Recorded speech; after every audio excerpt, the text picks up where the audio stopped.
30:30, Edgardo Melgar en vivo comienza ya.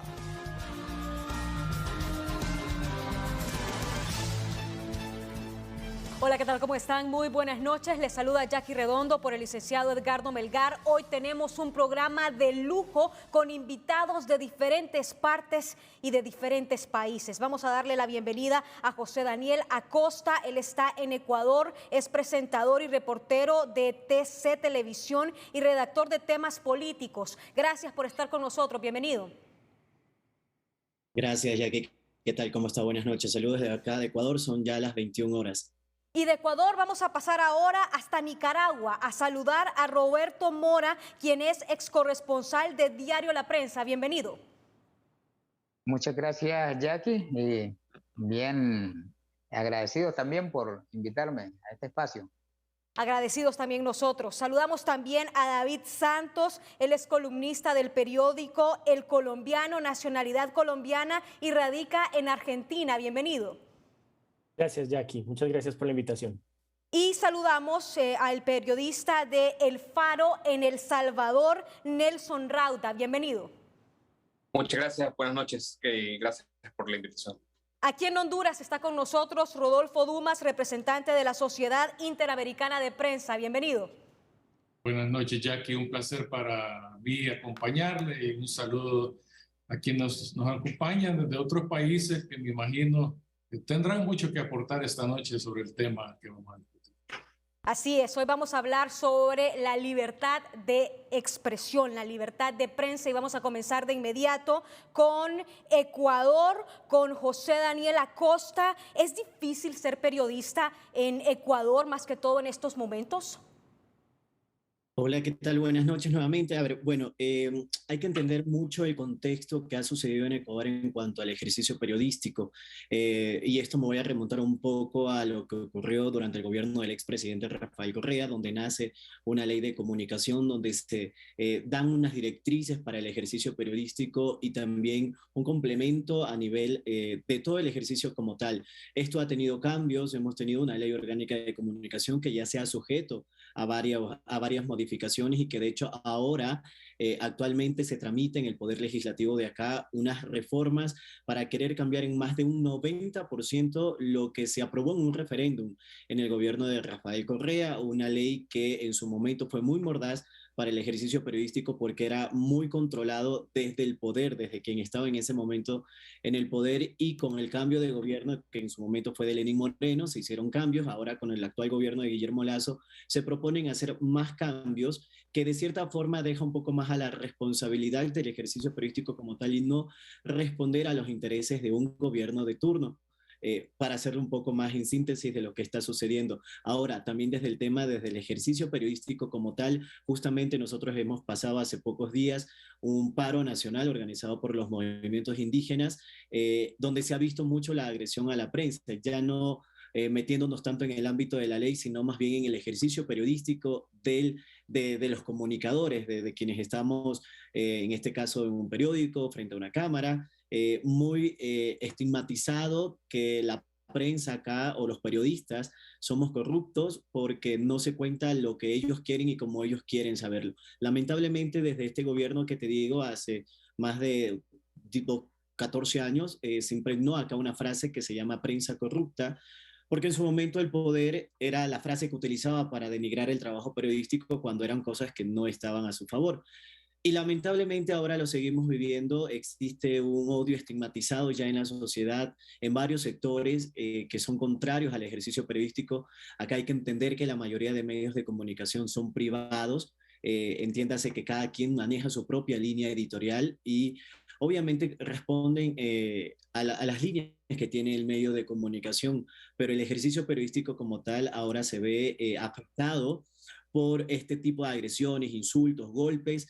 En estas protestas más de 120 periodistas fueron agredidos, golpeados por simple y llanamente ir a cubrir lo que ocurría dentro de las manifestaciones. Acá en Ecuador, en cuanto a libertad de expresión, sí tenemos mucha tela por cortar, como decimos, por los cambios, por la ley que tenemos, por el ejercicio, pero me atrevería a decir que en la actualidad al menos ya no tenemos el poder, desde el poder controlado el ejercicio periodístico, ya no existe ese minimizar a los periodistas por los trabajos que hacían o por estar en el poder, no ser susceptibles o no ser tocados si es que era algo en contra. Recordemos que el periodismo está para eso, el periodismo no está para servir a quienes están en el poder, todo lo contrario, están para servir a la colectividad.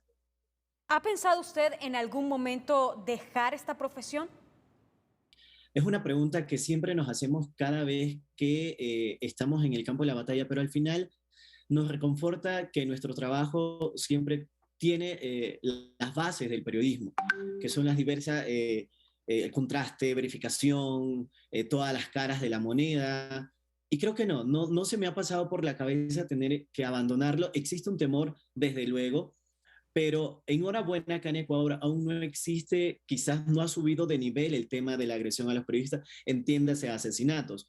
Entendamos que acá en Ecuador una realidad que se vive ahora es el tema del narcotráfico, la crisis carcelaria, descuartizados en las cárceles. Estamos subiendo quizás un poco más de nivel en el tema delincuencial. Los periodistas seguimos haciendo periodismo, pero no llegamos todavía a ese punto en el que comienzan a haber amenazas, asesinatos. Creíamos que todavía no estamos llegando a ese nivel. Y por ahora créeme que yo no he pensado dejar o abandonarlo, porque al final estamos haciendo un trabajo como cualquier otra profesión. Bueno, decía José Daniel Acosta de Ecuador que 120 periodistas han sido golpeados. Y tenemos que preguntar en Nicaragua, ¿qué está pasando en Nicaragua? Roberto Mora, ¿cómo es ser periodista en este país? Bueno, Jackie, las condiciones del periodismo en Nicaragua son de las peores que se puedan recordar a lo largo de la historia. Prácticamente yo no viví por lo menos como periodista la época de Somoza o incluso la época de la primera dictadura de Daniel Ortega, pero la situación en este momento, según las referencias históricas que tenemos, es una de las peores para el periodismo. Se encuentran al menos 120 periodistas exiliados, tuvieron que salir del país por seguridad.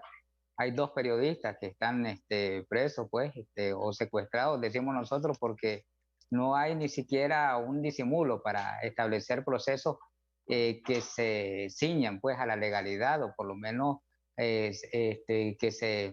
estén referidos a las leyes que establecen el país. Y estos 2 periodistas, pues simplemente por emitir sus opiniones o por estar en contra, digamos, del régimen de Daniel Ortega, están presos. Además de que tenemos también un periodista que fue asesinado precisamente cuando daba cobertura a las protestas sociales en el 2018. Es un asesinato que todavía, igual que los más de 350 manifestantes que murieron, según la CID, pues están todavía en impunidad. Cuando usted me dice que son las peores condiciones, en Nicaragua como periodista, ¿qué se puede hacer y qué no se puede hacer? En Nicaragua no se puede hacer periodismo, así de sencillo. No se puede hacer periodismo porque en este momento, de hecho, los periodistas que están dentro del país tienen que recopilar las informaciones de una manera clandestina, porque el Estado, digamos, el régimen de Daniel Ortega y Rosario Murillo, tienen sus propios medios de comunicación que son dirigidos por los hijos de ellos, y son esos los únicos que tienen, digamos, permiso, por decirlo así, para poder entrar a las instituciones que ellos mismos establecen, porque es el mismo régimen también que establece la agenda. Estos periodistas no tienen libertad para buscar cualquier tipo de información. Entonces, en el caso de los periodistas, el hecho de sacar su celular y tomar una foto en público se pone en riesgo en Nicaragua. El hecho de transmitir alguna información, ya sea económica, inclusive ya hasta transmitir informaciones con respecto a la pandemia, puso en riesgo muchos periodistas. De alguna manera ya los periodistas incluso no estamos firmando las noticias que hacemos en cada uno de los medios de comunicación independientes, que dicho sea de paso, pues son muy pocos, y los que están transmitiendo noticias en su mayoría están fuera del país. porque medios que han tenido una gran trayectoria histórica, por ejemplo, hablando de la prensa, el diario La Prensa, con casi ya 100 años pues, de historia, no solo ha sido asediado, tienen preso a su gerente y también se tomaron sus instalaciones. Y eso mismo ocurrió con 100% Noticias, uno de los canales también que dio cobertura a las protestas. Y eso ocurrió también con Confidencial. Y eso ocurrió recientemente con Trinchera de la Noticia. Hace hace pocos días fueron cerrados, precisamente el lunes pasado, fueron cerrados 2 medios de comunicación más que pertenecen a la Iglesia Católica. Entonces, no hay ningún tipo de garantía para ejercer el periodismo en Nicaragua. Como no hay garantía, ¿ha pensado usted en algún momento dejar de ejercer el periodismo en este lugar? La verdad que los periodistas nos sentimos como con ese deber, esa necesidad de llevar la información a como sea a la población, aunque sea un gran riesgo, ¿verdad? Pero sí es muy peligroso, está demasiado peligroso y yo admiro inclusive el resto de colegas que tratan también de llevar esa información y buscarla de alguna manera, pero están sometiéndose en gran riesgo pues, por el tipo de régimen que tenemos y que no existe, o sea, en Nicaragua no hay ninguna institución que pueda garantizarnos la integridad física, mucho menos la vida o la libertad, pues. No hay ninguna garantía constitucional que pueda cumplirse, no hay ninguna garantía de derechos humanos, no hay ninguna institución que pueda salvaguardar nuestros derechos, pues todas las instituciones están al servicio del Poder Ejecutivo, en este caso Daniel Ortega y Rosario Murillo. Bueno, analizando lo que ha dicho tanto José Daniel Acosta de lo que está pasando en Ecuador y Roberto Mora de lo que está pasando en Nicaragua, ¿cuál es el análisis que podemos hacer, David Santos, como columnista del periódico El Colombiano, de cuál es la amenaza que tiene la prensa en estos momentos en América Latina? Bueno, Jackie, primero, bueno, gracias por la invitación y escuchando a los compañeros, un saludo también. Creo que uno de los elementos fundamentales que se empieza a tejer en la medida que uno escucha las diferentes angustias que estamos viviendo los periodistas en el continente tiene que ver con un proceso de deterioro democrático muy alarmante en ciertos países. Ya Reporteros Sin Fronteras en su listado de este año hablaba de los países, de varios países latinoamericanos en las peores posiciones. Colombia en el puesto 145, Nicaragua en el 160, Cuba en el 173. Ni qué decir la situación que está viviendo México, también tan sorprendente. Este año solo en México ya van 12 periodistas asesinados. Creo entonces que la labor periodística y los riesgos que estamos corriendo los periodistas están vinculados directamente al deterioro de la institucionalidad y a los peligros que atraviesa cada uno de los países y pues esto finalmente repercute en un eje fundamental de la sociedad como son los medios de comunicación. Algunos países, por supuesto, en una situación más delicada que otra. Creo que además del deterioro de la institucionalidad, de la dificultad de los gobiernos para proteger la libertad de prensa, pues es también una radiografía sobre uno de los temas más complejos que hay, además de la concentración de poder y de la corrupción que tiene que ver con el narcotráfico. Creo que en la mayoría de los países en donde la situación está más difícil para los periodistas, hay un asunto muy presente del narcotráfico. Eso lo vivimos en mi país, por supuesto, en Colombia. Donde en los últimos 4 años han sido asesinados 4 periodistas, pero más allá de la cifra de muerte, que es por supuesto una cifra muy alarmante, tiene que ver con la censura o la autocensura en momentos donde se vive un conflicto complicado, más allá de un conflicto de muchas décadas que ha vivido Colombia, pero que en los últimos años se ha atomizado en diferentes regiones. Yo creo que ahí también hay que hacer una diferenciación. En muchos de nuestros países hay una enorme diferencia entre aquellos periodistas que afortunadamente en medio de todas las dificultades podemos ejercer con cierta tranquilidad y sobre todo en las capitales y aquellos que están en los lugares más alejados, en las provincias, en sitios remotos donde la delincuencia, la corrupción pues hacen presa fácil de los periodistas. Creo que eso es uno de los análisis importantes y de las enormes dificultades que se están viviendo. Creo que como periodistas no somos para nada ajenos a las dificultades que vive cada una de las sociedades en Latinoamérica. Bueno, y mire lo que está pasando en El Salvador. Con Nelson Rauda hemos estado viendo en los últimos meses informaciones sobre el Pegasus y cómo ha afectado esto a la prensa, cómo ha afectado esto al ejercicio periodístico en El Salvador. Bueno, una de las cuestiones que se dice acá en El Salvador es que este es el peor momento para ejercer el periodismo desde la firma de los acuerdos de paz. No solamente por Pegasus, en enero tuvimos, de este año tuvimos esa situación, docenas de periodistas que se había confirmado con experticias internacionales y validadas por organizaciones como Amnistía Internacional, que teníamos, entre ellos yo, pero varios colegas del periódico donde yo trabajo, en El Faro, varios colegas de otros medios independientes, que teníamos ese software. Y entonces ha habido una completa inactividad del Estado en tratar de investigar o esclarecer de quién es la responsabilidad de tener este software espía, a pesar de que se saben dos cosas. Uno, que solo se vende a gobiernos, y dos, que en el caso de El Salvador se detectó que estaba siendo operativizado desde dentro de El Salvador. Es decir, ¿quién estaba operando Pegasus en El Salvador? Un gobierno que estaba dentro de El Salvador. Pero no hemos tenido ninguna respuesta de la institucionalidad. Esto es un caso muy similar, yo creo que salvando las distancias, pero un caso muy similar a Nicaragua, en el que una sola persona concentra todos los poderes del Estado. Y a mí, yo pues tengo mi solidaridad con los colegas nicaragüenses, pero siempre que hablo con alguien de Nicaragua me dicen, mira, lo que ustedes están viviendo ahorita, nosotros ya lo vivimos. Es decir, ustedes que están en el futuro del que nosotros vamos, y es súper peligroso.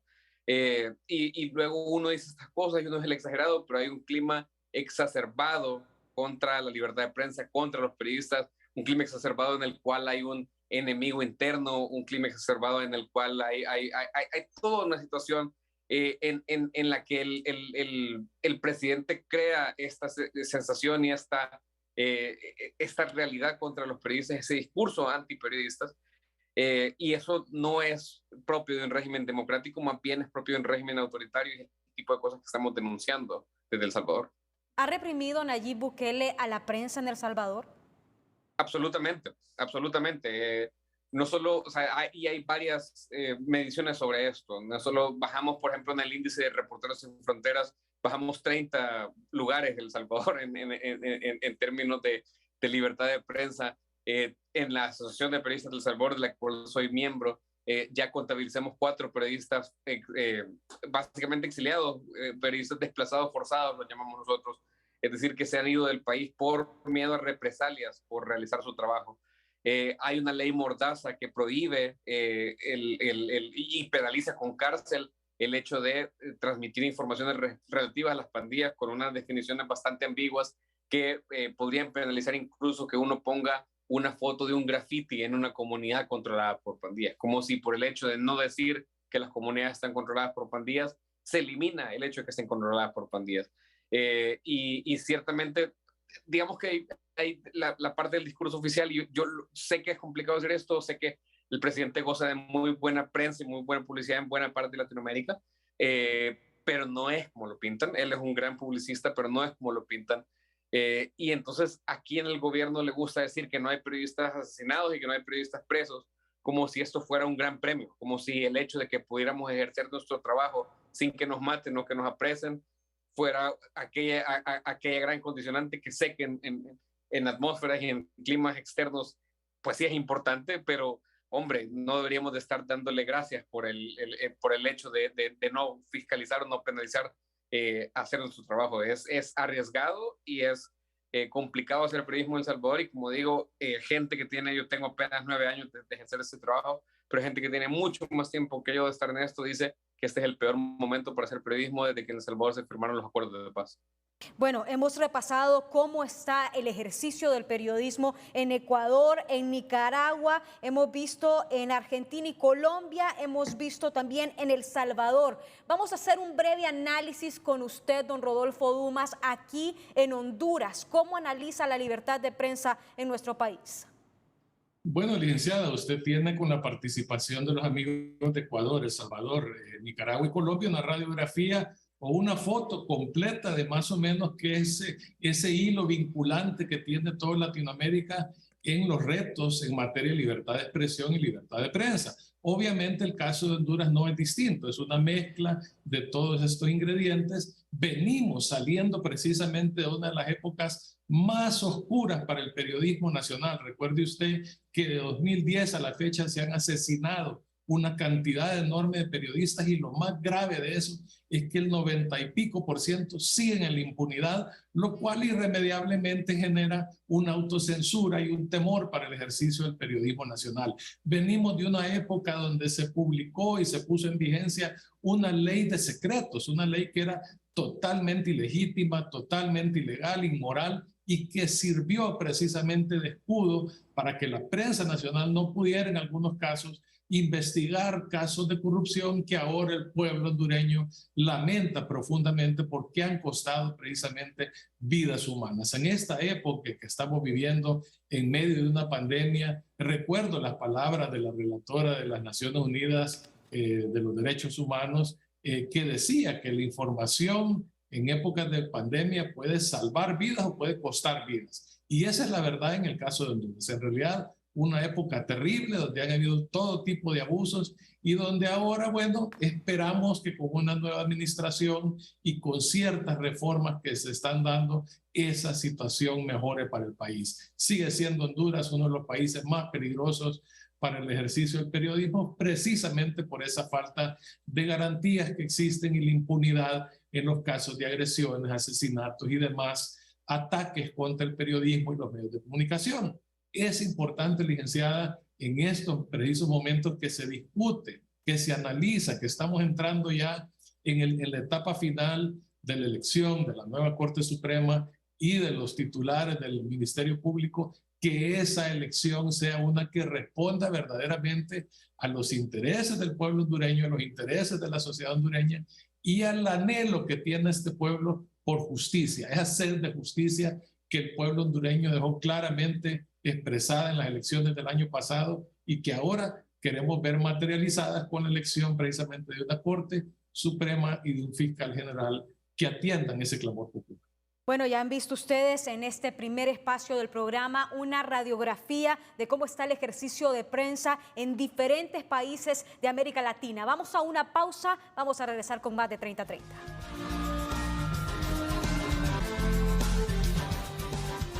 Bueno, muchas gracias por seguir con nosotros en 30-30. Vamos de inmediato hasta Ecuador con José Daniel Acosta y tenemos que consultarle. En los últimos meses miramos la presencia del expresidente Rafael Correa en el país, viendo pues cómo las autoridades de gobierno de Honduras le daban el reconocimiento. ¿Qué opina la prensa en Ecuador al respecto?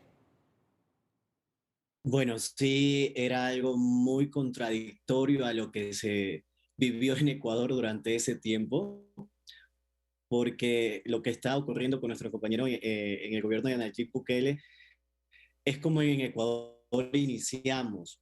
Recuerdo tanto, yo era más pequeño, era estudiante y veía cómo se trataba al periodista y cómo era el ejercicio periodístico durante ese tiempo. Era todo controlado desde el poder, era el poder el único el que tenía la verdad absoluta. Todos los periodistas que se atrevían a publicar cosas en contra del entonces gobierno eran judicializados. Por eso cuando se habla mucho y Rafael Correa asiste a otros países y comienza a hablar quizás de libertad de expresión, quizás del ejercicio periodístico, es medio contradictorio porque lo que se vivió en su gobierno acá en Ecuador no fue eso, se vio otra cosa y de hecho fue un secreto a voces todo lo que sucedía con los periodistas acá. Tuvimos periodistas exiliados, periodistas que fueron obligados a través del sistema judicial en juicios a pagar millonarias cantidades de dinero al presidente como tal por supuestas injurias. Era evidente cómo en las sabatinas que se realizaban acá, los periódicos de los grandes medios de comunicación eran dañados en presencia, en cadena nacional, cosa que no le hacía bien al ejercicio periodístico. Por eso mucho sorprende y acá en Ecuador al menos se tiene memoria de eso en el ámbito periodístico. Sí causa un poco de repulsión saber que internacionalmente se pueden llegar no solo en el ámbito periodístico, sino en algunas otras cosas que en su momento, cuando él fue presidente de Ecuador, sucedieron y que ahora comienzan a criticar o a verlo desde otro punto de vista. Cuando fueron gobierno fue todo lo contrario. Pero bueno, lo que nosotros tratamos acá es de ya no generar tanta importancia a lo que suceda con él o lo que haga con él, porque al final ya no está en el poder. Es un ecuatoriano más que tiene un proceso penal en Ecuador. Él dice que se lo juzgó por una persecución política, en fin. Pero creo que no nos hace bien como ecuatorianos o como viendo y criticando quizás mucho de lo que está ocurriendo ahora, tanto porque tenemos tantas cosas por las cuales hacer periodismo acá como para tener que enfocarnos en temas que quizás no le hacen bien al país. ¿Cree usted que eso le beneficia o no le beneficia la imagen de Honduras el recibir al expresidente Rafael Correa en esas condiciones? Cada país tiene su potestad, cada autoridad de su país es autónoma de decidir a quién invita o a quién no, de acuerdo a su ideología política. Estaría mal bien yo decir si les beneficia o no les beneficia. Creo que la sociedad de Honduras debe leer, debe enterarse de cuál fue nuestra realidad como ecuatorianos, porque no es lo mismo, como lo decía uno de los compañeros, verlo desde fuera del país que vivirlo estando en el país. Si bien tenemos acá una historia larga con el expresidente Correa, pero eso ya queda a discreción de cada gobierno, de cada ciudadano, de cada gobierno que quiera realmente enterarse cuál fue la situación que ocurrió en un país. Creo que estaría mal yo en decir si un país debe o no debe. Vuelvo y digo, es cada ideología política, cada línea política es la que te va a alinear y vas a saber decir si al final es una persona grata o no grata que debería ser recibido, pero obviamente nosotros acá tenemos otra percepción, son otras cosas lo que ha sucedido, pero bueno, la gente tiene que leer, tiene que enterarse, tiene que revisar un poco de la historia, tiene que ver qué es lo que sucedió. Acá en Ecuador sucedieron muchos hechos, demasiados, durante el régimen del correísmo, y cada quien deberá sacar sus propias conclusiones. Creo que estaría mal, John, decir si debería ser o no, cada quien debe enterarse. Bueno, y vamos de inmediato a Nicaragua con Roberto Mora y lo mismo pasó aquí con el presidente de Nicaragua. ¿Cree usted que es correcto que se le haya dado esa bienvenida? No, claro que no, porque yo sí opino de que verdaderamente existe como una especie de hipocresía internacional. Y cuando hablo de Y bienvenida, disculpe que lo interrumpa, es un reconocimiento que le dieron a él. el reconocimiento, sí. Es un reconocimiento que hizo doña Xiomara al señor Daniel Ortega, pues, la verdad es que ese tipo de reconocimiento, o sea, por alguien que verdaderamente ha sido señalado de cometer crímenes de lesa humanidad, o por lo menos está siendo investigado por eso, son delitos de lesa humanidad lo que según la Comisión Interamericana de Derechos Humanos estableció que se cometieron en Nicaragua desde el 2018 al 2019. No sé si doña Xiomara está de acuerdo o aplaude ese tipo de conducta, o eso no importa pues para un mandatario a nivel internacional. Pero lamentablemente es un comportamiento que están teniendo prácticamente todos los jefes de Estado, prácticamente en diferentes partes de América Latina, y a pesar de las condenas que existen también de parte de países desarrollados que le llamamos nosotros, como Estados Unidos, la Unión Europea, también no pasan de los discursos y hablar bonito y denunciar pues dentro de sus foros ahí, ya sea en el Parlamento o en cualquier parte, pero en cuanto a la práctica no se ha visto ningún avance en ese sentido. No hay presión para que la situación del pueblo nicaragüense cambie y que se restablezcan las libertades de los nicaragüenses. Bueno, y siempre sobre este mismo tema, aquí en Honduras, con don Rodolfo Dumas, ¿cómo podemos analizar? Ya usted ha escuchado la reacción de Ecuador, ya usted ha escuchado la reacción de Nicaragua.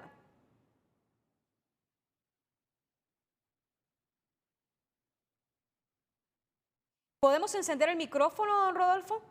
Sí, perdón, le decía que yo me quedo con lo que dice el licenciado Acosta. Me parece que nuestro país, particularmente en el caso de Honduras, está enfrentando retos tan gigantescos, tan graves, tan urgentes, que distraernos en estos temas, como que si invitamos a un exmandatario, no, en realidad no abona mucho a los temas que, repito, son verdaderamente graves. Estamos a las puertas, a la antesala de una hambruna mundial. Ayer precisamente leí un informe de un analista financiero, JP Morgan, que decía que el petróleo en las condiciones actuales y debido a la guerra de Ucrania podría alcanzar precios de $380 el barril. Esas son situaciones que para Honduras, estimada licenciada y amigos, serían absolutamente devastadoras, y son los temas en los que en realidad deberíamos de enfocarnos más allá de quién nos visita o no. Esas visitas en realidad son intrascendentes, no aportan absolutamente nada al país, no aportan nada a las soluciones que el país requiere, que son generar empleo, generar condiciones para la inversión,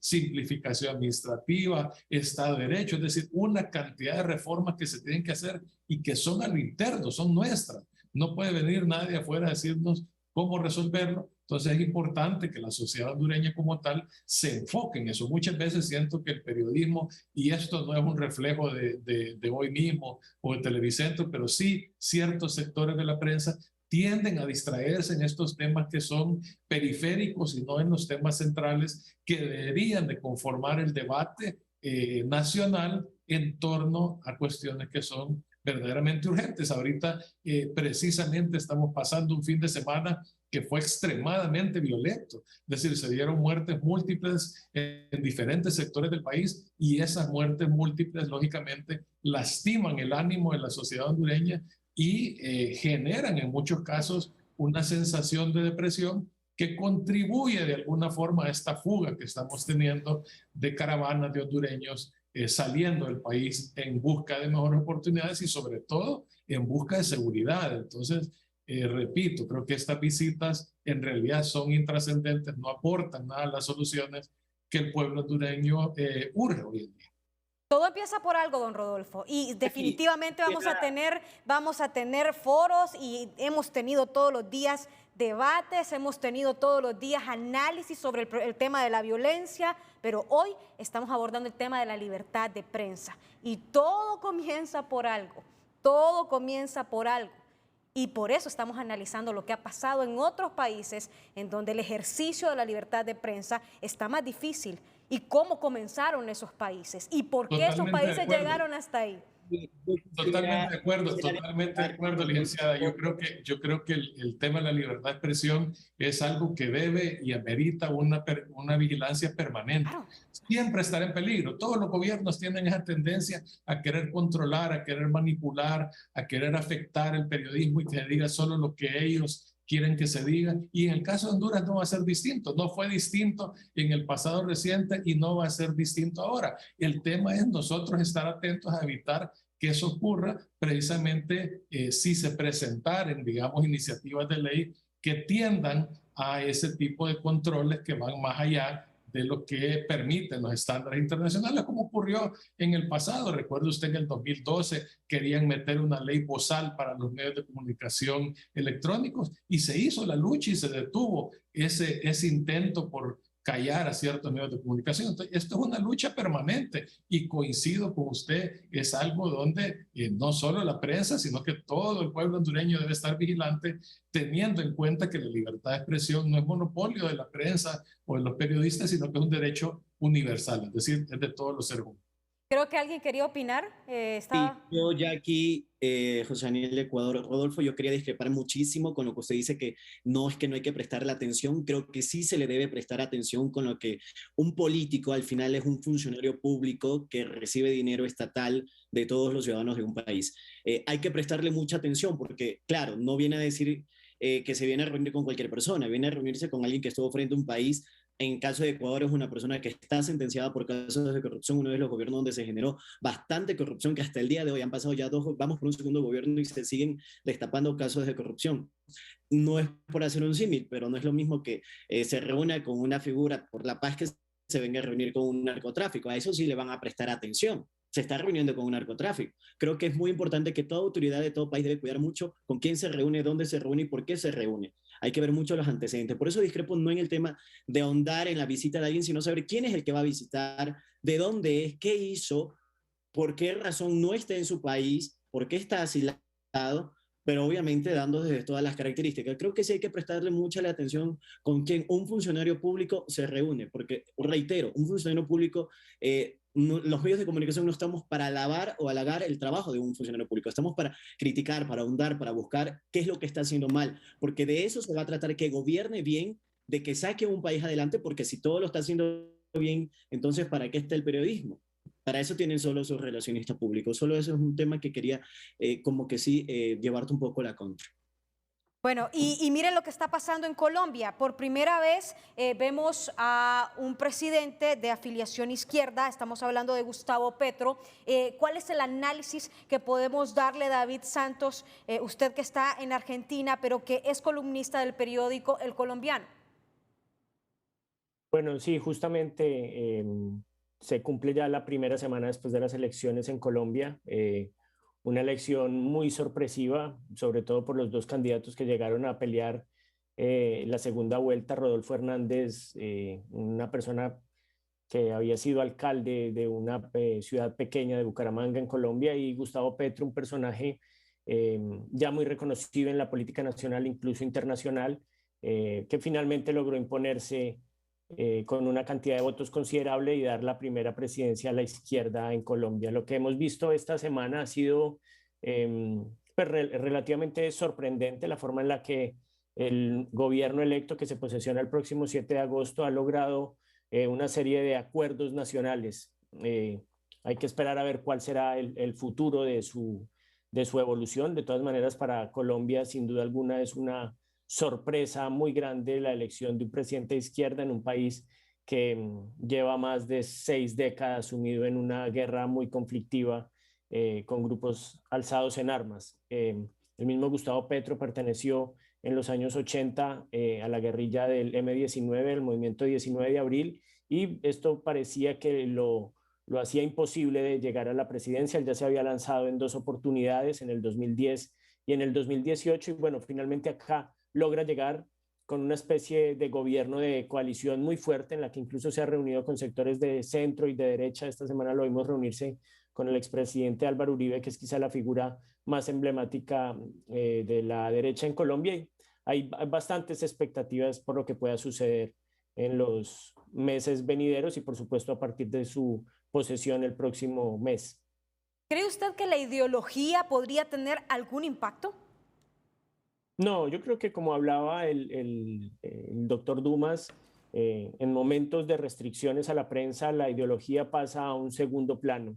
Creo que tanto la derecha como la izquierda han dado muestras en sus extremos más fuertes de buscar una forma de amordazar a la prensa y lograr que el poder se concentre en sus manos. Creo que aquí lo podemos ver y lo hemos visto a lo largo de la historia latinoamericana en gobiernos de distinto espectro, como la prensa siempre es uno de sus objetivos primordiales, porque como lo decía también otro de los compañeros, pues es finalmente la prensa la que en muchos casos tiene la posibilidad de velar qué es lo que está pasando tras las cortinas del poder, y en ese sentido pues se convierte en un objetivo. No creo acá que, aunque hay ejemplos muy recientes de gobiernos de izquierda que amordazan, pues también lo estamos viendo con gobiernos de derecha. Yo no quiero acá personalizar, individualizar o nombrar países particulares, pero creo que de todos los casos, desde Trump hasta Bolsonaro, hasta Maduro,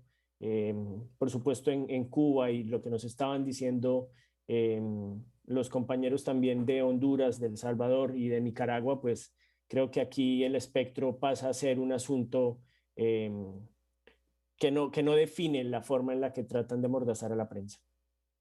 Vamos a El Salvador, ya que pues Nelson Rauda nos decía que allí Nayib Bukele ha reprimido a la prensa. ¿Cuáles son las formas en las que el presidente de El Salvador ha reprimido a la prensa y por qué lo ha hecho? Yo creo que, como dicen los compañeros, este no es un tema de ideologías, este es un tema de autoritarismos, y autoritarismos hay en todos los espectros de políticos, de la izquierda a la derecha.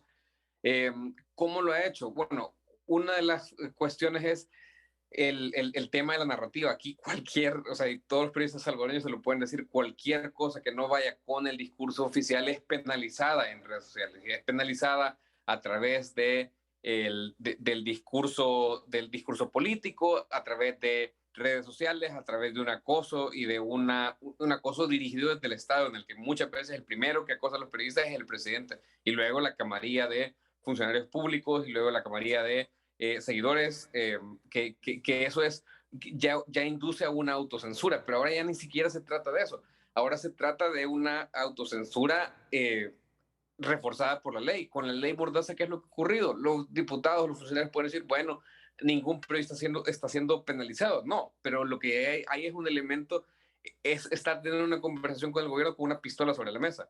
Y es, por ejemplo, nosotros en el Faro publicamos una investigación en la que revelábamos que uno de los funcionarios sacó de la prisión a un líder de la Mara Salvatrucha y lo llevó a Guatemala. ¿Cómo revelamos eso? Es parte de una investigación muy larga que además incluye audios del funcionario diciendo eso. Ningún medio salvadoreño retomó esa investigación. En cualquier otro momento hubiera sido una investigación que hubiera marcado agenda noticiosa, que hubiera estado en la televisión, que hubiera estado en otros periódicos, en el radio, pero ahora, ¿qué pasa? Hay una autocensura, hay gente que dice, bueno, esto podría ser contrario a la ley, nosotros en el Faro creemos que no estamos contrariando la ley, es un riesgo que nos corrimos para hacer esa publicación, ningún otro colega lo quiso hacer. ¿Eso qué es? Eso se llama autocensura. Es toda esta situación de estar... no es un invento del presidente Bukele, no es un invento, no es el primer gobierno que lo hace, los colegas de Ecuador nos pueden decir, los colegas de Nicaragua nos pueden decir, ustedes en Honduras nos pueden decir, la gente en México nos puede decir, es el mismo camino.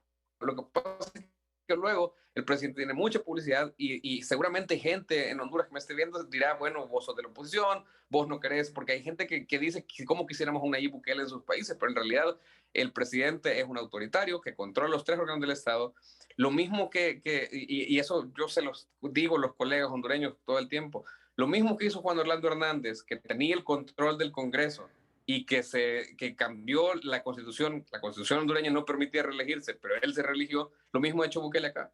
La constitución salvadoreña dice en 6 artículos diferentes que no se puede reelegir, y ahora la Corte Constitucional que él puso a través de sus diputados dice que sí se puede reelegir. Es el mismo manual de autoritario clásico que es una amenaza para el periodismo, pero es una amenaza no solo para el periodismo, sino que para la democracia. Es muy inconveniente que los funcionarios del Ejecutivo sean quienes digan o quienes den un resultado de la libertad de prensa, pero eso es lo que está pasando. Y termino con eso, que es, bueno, el punto de la libertad de prensa no es la libertad de los periodistas. O sea, la libertad de prensa no es un derecho de los periodistas. La libertad de prensa es un derecho a la gente a acceder a mejor información y a información de calidad.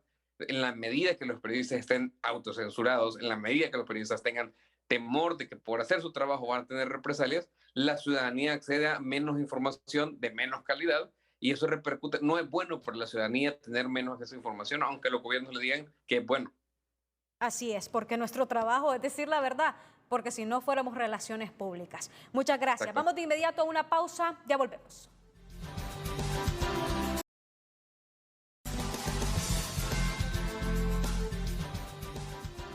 Muchas gracias por seguir con nosotros. Vamos de inmediato a consultarle a don Rodolfo Dumas, representante de la Sociedad Interamericana de Prensa. Don Rodolfo, ¿cree que en Honduras actualmente cuáles son los avances y cuáles son los retrocesos que se han presentado en la libertad de prensa en nuestro país?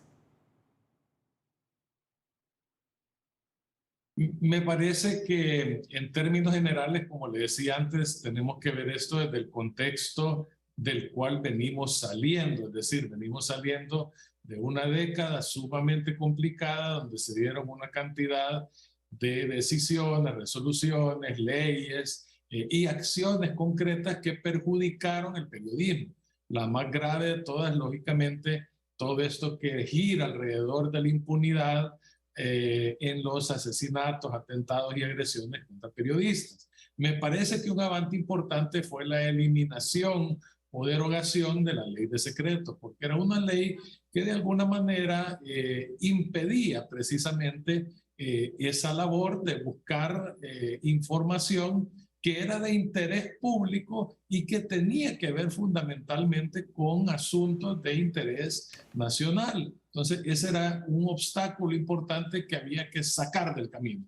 Ahora, quedan muchos pendientes. Por ejemplo, sigue estando penalizado, digamos, el tema de los delitos contra el honor, un capítulo que sigue incorporado al Código Penal, que de por sí es un instrumento bastante débil y que, como en su momento se señaló, tampoco responde a las necesidades del pueblo hondureño, pero ciertamente ese capítulo en particular es algo que nosotros hemos insistido por muchísimo tiempo que debe ser eliminado, y particularmente en lo que tiene que ver precisamente con funcionarios públicos, personas que voluntariamente se someten a la actividad pública o asuntos de interés público. Entonces, me parece que ese sería a corto plazo uno de los retos más importantes que se deben superar. Ahora, también a la par de eso tiene que venir un verdadero mecanismo de protección para quienes ejercen esa labor del periodismo, recordando la doble dimensión del periodismo, es decir, por un lado,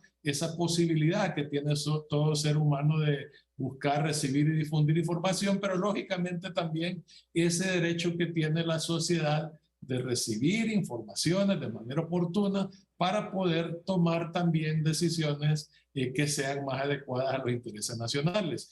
En el pasado se habilitó, se creó un mecanismo de protección que lastimosamente nunca gozó de los fondos o de los recursos materiales, financieros y de la voluntad política, sobre todo, para funcionar de una manera efectiva. Y eso es lo que ha resultado en una cantidad enorme de periodistas que se han visto obligados a abandonar el país al no sentir que el país le responde adecuadamente. Entonces tenemos una situación donde para defender el periodismo no hay recursos, no hay institucionalidad, no hay nada, pero para atacarlo y para tratar de controlarlo pareciera que sí hay cierta voluntad. Entonces, eso diría yo que a corto plazo son los retos más importantes que enfrenta el periodismo para, digamos, desarrollar una labor más efectiva en beneficio de la sociedad. Vamos a Ecuador con José Daniel Acosta. ¿Cómo catalogan ustedes el gobierno de Guillermo Lasso?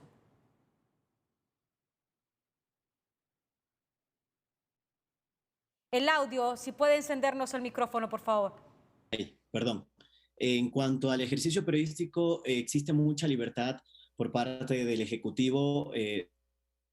No existe la autocensura ni censura. Los medios de comunicación, los periodistas tenemos acceso a información que es pública. No tenemos esa persecución que se tenía o que quizás están viviendo en otro de los países vecinos.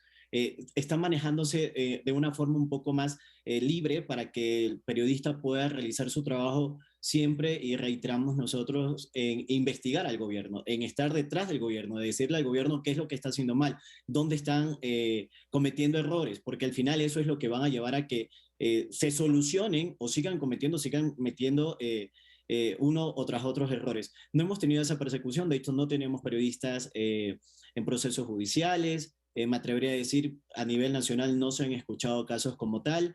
Lo único que vuelvo y te digo es lo que se marcó ahora en el paro nacional, que sí sentimos que al ejercicio periodístico por parte de los grupos que no están a favor de la línea editorial de los medios de comunicación, sí existe esta agresión. De hecho, acá la información, lo que comentaba uno de los compañeros, que es limitada la información pública, acá no, acá sí la tenemos.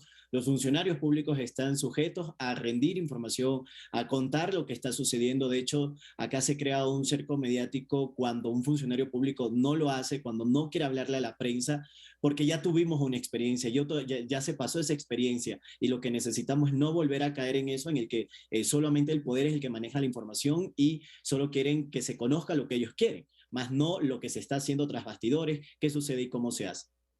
Vamos a la pausa. Cuando regresemos vamos a hablar de los retos que tiene Nicaragua en el tema de libertad de prensa.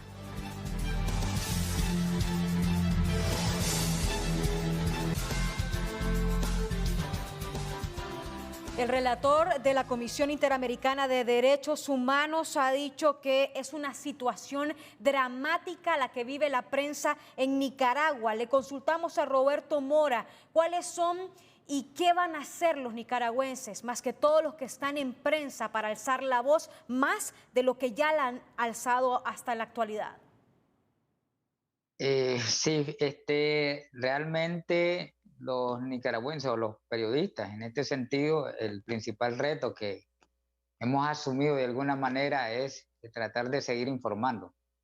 A pesar de todo el asedio que ha habido en contra de la prensa, los periodistas han buscado sus alternativas, digamos, como para poder protegerse tanto en el país y algunos que quedan todavía están recopilando la información.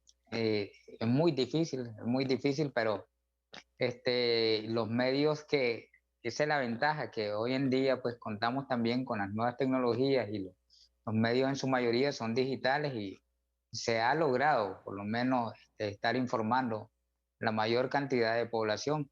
Y de hecho, según los mismos estudios o sondeos que se logran hacer por las mismas redes, se establece que los medios independientes tienen un alto nivel de credibilidad en comparación pues a los medios oficialistas, que prácticamente están por el suelo en cuanto a la credibilidad se refiere.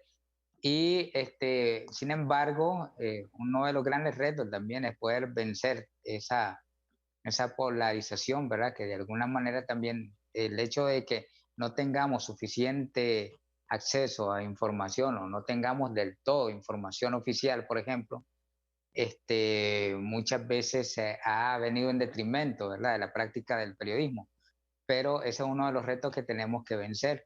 Y lo principal, que ya no depende tanto de nosotros, es que en Nicaragua cambien las condiciones para que regrese la libertad y podamos ejercer el periodismo libremente, que salgan en primer lugar pues los periodistas que están detenidos y con el resto de personas pues a las que le han imputado delitos que son infundados prácticamente. Y eso es principalmente, nosotros esperamos que en Nicaragua algún día haya libertad y podamos ejercer nuestra profesión. Vamos de inmediato con David Santos hasta Argentina y le tengo que consultar, ¿usted cree que a futuro o tal vez en el corto plazo incrementen las acciones penales contra periodistas en América Latina para poder ponerles un bozal? Bueno, yo creo que habría que ver el análisis particular de cada uno de los países y de qué forma el proceso, lo sigo vinculando mucho al proceso democrático, a la estabilidad democrática de cada uno de los países.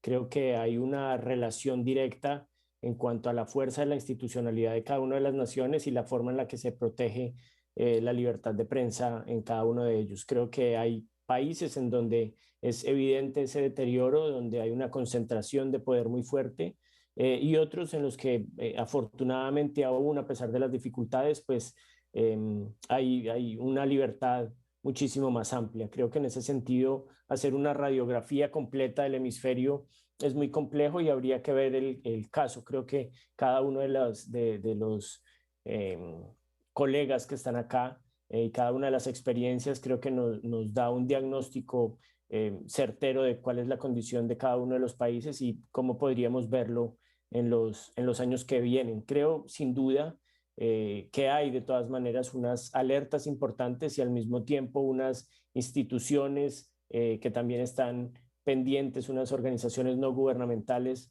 que afortunadamente tienen una vocería importante y como lo decía el colega de Nicaragua, pues creo que también las posibilidades de nuevos canales de distribución y de tecnologías diversas pues ayudan a que las voces no se puedan apagar tan fácilmente. Sí, en El Salvador, ¿qué ha hecho la prensa en El Salvador para luchar contra la represión que ustedes están denunciando, Nelson Rauda? Pero creo que una de las cosas importantes para nosotros ha sido organizarnos. Creo que la Asociación de Periodistas ha tenido un papel importante en el hecho de centralizar las denuncias, en el hecho de canalizarlas, en el hecho de visibilizarlas, en el hecho de llevar un conteo que le pueda servir a otras organizaciones de sociedad civil para para visibilizar la situación que nos está pasando, en el hecho incluso de referirnos a los contextos de otros países para decir, miren, estos países así empezaron, y esos países que están ahora en las situaciones tan terribles que vemos en la vida internacional, pues empezaron de la misma manera que nosotros.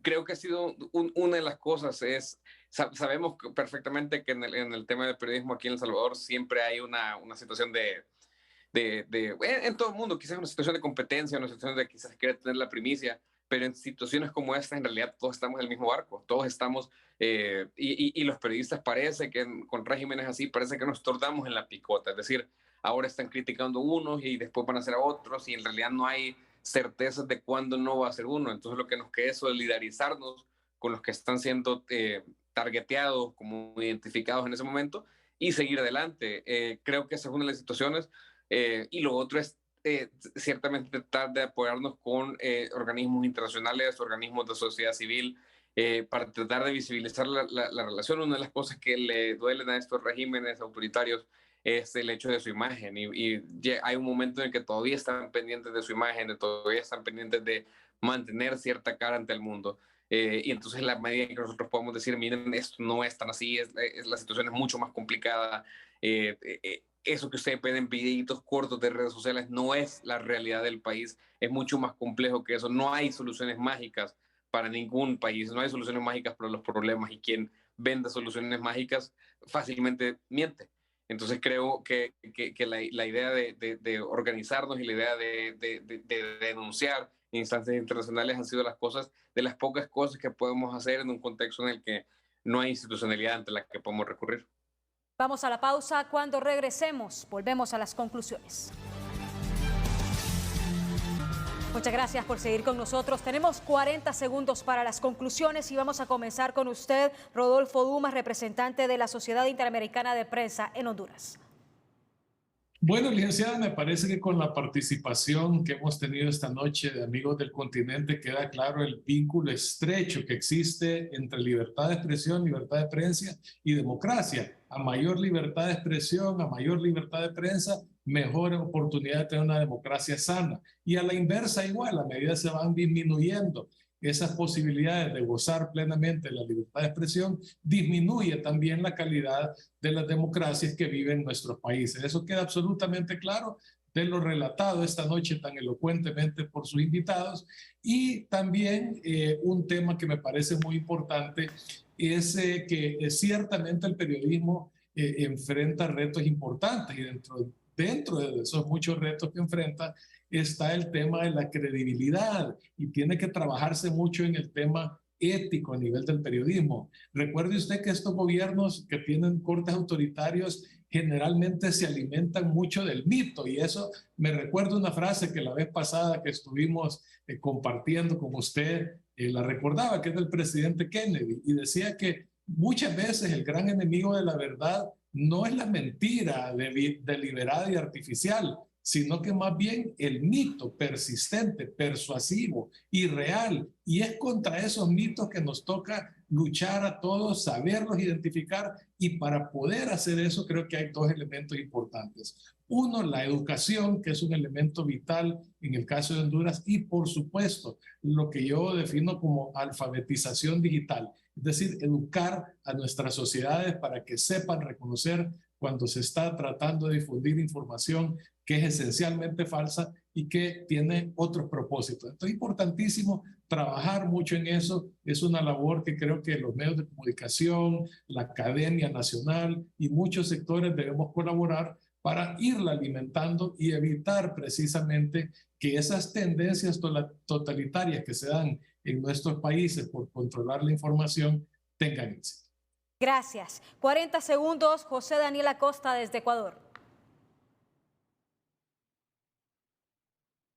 El micrófono, si podemos encenderlo.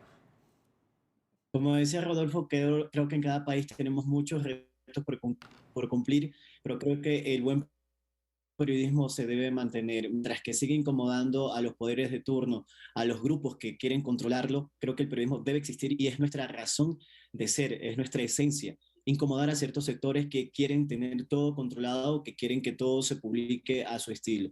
Creo que para eso estamos, para incomodar a ese pequeño grupo de la sociedad y darle a lo que la ciudadanía necesita, toda la información necesaria para poder que ellos saquen sus propias conclusiones y determinen qué es lo que quieren, porque al final nosotros no somos los que decidimos, es una ciudadanía la que saca sus propias conclusiones.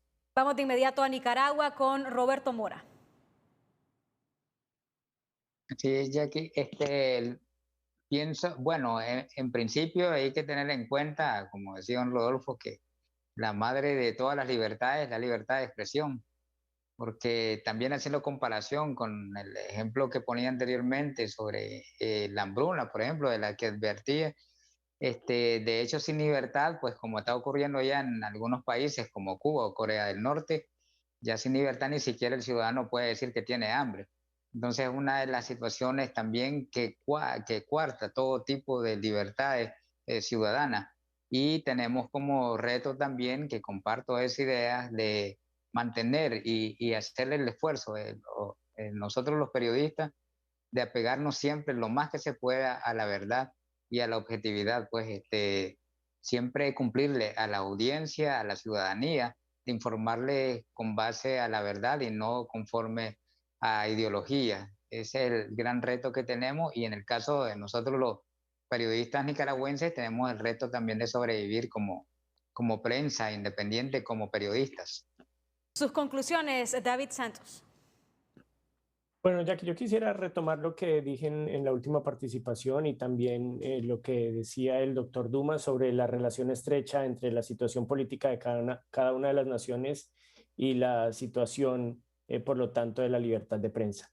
Yo creo, de todas maneras, que se vienen años bastante complejos para toda Latinoamérica, en general para todo el mundo. El inicio de la situación social y económica que estamos arrancando ahora en lo que se podría considerar como una pospandemia, pues nos va a generar bastantes retos como sociedad y por lo tanto como prensa. Creo que ahí el asunto va a estar muy vinculado y hay que estar muy atentos.